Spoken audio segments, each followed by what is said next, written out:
ఐక్యరాజ్య సమితి తరపున పనిచేస్తున్నటువంటి ప్రత్యేక విభాగంలో భారతదేశానికి సంబంధించినటువంటి మాజీ ఆర్మీ అధికారి మరణించారు అన్నటువంటి విషయం ఇంతకుముందే మాట్లాడుకున్నాం.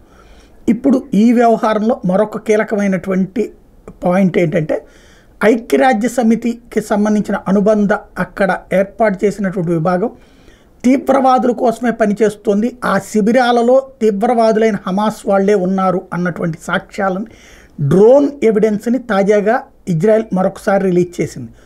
అందులో UNWRAలో పనిచేస్తున్నటువంటి వాళ్ళు ఎవరైతే అంటే అక్కడ ఉన్నటువంటి కార్యాలయం ఉందో ఆ కార్యాలయంలో నుండి బయటికి తుపాకులతో రావటం, ఇజ్రాయెల్ సైనికుల మీద దాడి చేయటం, ఆ పైన మళ్ళీ వెళ్ళి ఆ కార్యాలయంలో దాక్కుంటున్నటువంటి దృశ్యాలని ప్రొజెక్ట్ చేసుకొచ్చింది UNRWAకి సంబంధించి ఐక్యరాజ్య సమితి లాజిస్టిక్స్ సెంటర్ అనమాట UNRWA.